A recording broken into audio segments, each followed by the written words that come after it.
So let's deal with the tune first in this first bar. Now, like I say, if you've got this note of B flat on the D row, button 1, pull, that's great. If not, just play from the main note B. So on this 4th button start instrument, it's a bit of a stretch, not so much for this lily because it's a fairly small instrument, but you've got to go from there to there, crushed in. So this B flat is called an accaciatura. It's a crushed in grace note, finger 1. As you can see, the note is B flat, and the note that follows it is B natural.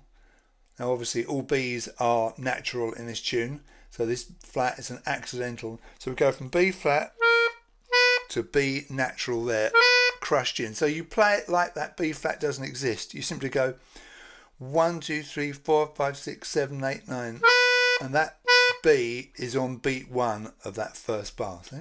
You don't tuck fingers 2 and 3 in like I'm doing. I'm just doing that so you can see the 2 buttons you use. This is a 4th button start instrument, so I'm going from button 1 to button 6. If you've got a 3rd button instrument, it's button 1 to button 5, there to there. Okay, so that's your first note, and it says pos -1 because ignoring the first finger, the little finger is in what I call position -1. If I put my first finger on the 4th button down and play that button pulling out, that's the note E, kind of the root note of the tune. That's what I call position home. So if I come up 1 from that, I call that pos -1, leave my little finger there, and that's why I call that position -1, pos -1. So that's your starting position. The whole of this first bar, apart from the last note, is on the pull. We have B, E, G, E, F sharp on the end there, see? Because of the key signature. So B is button 6, finger 4. E is button 4, finger 2. G is button 5, finger 3. Back to the E, and then back to button 5, but pushing for the F sharp. So how does it work with the timing? Well, we have crotchet quaver is your first group of 3/8.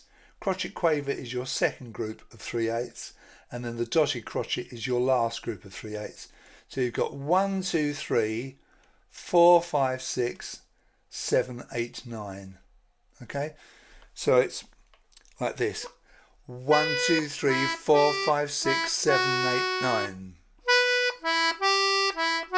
And just add that grace note, and that's your first bar. So all on the pull except for the last note. In this tune you're going to do lots of jabbing bass notes and chords together.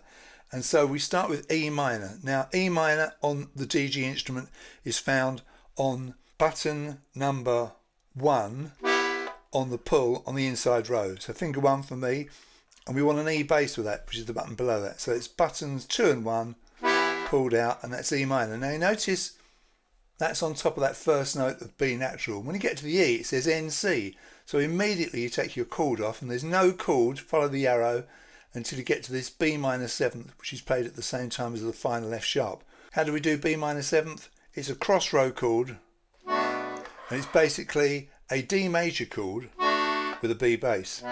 So the D major chord is button number 1 outside row push, finger 1, and the B bass is button number 2 inside row on the push, fingers 1 and 2 in that cross row position. So you go from there to there. So the bass line is simply like that. So that first chord, that E minor, is only held just for one crotchet. You could keep it down for the whole of the bar until you get to the B minor 7, but I actually think it sounds better just to play it and lift. So first bar complete sounds like this. See? And you play it in a fairly aggressive style. I mean, not too crazy, but you know, it needs to be punchy, needs to be positive.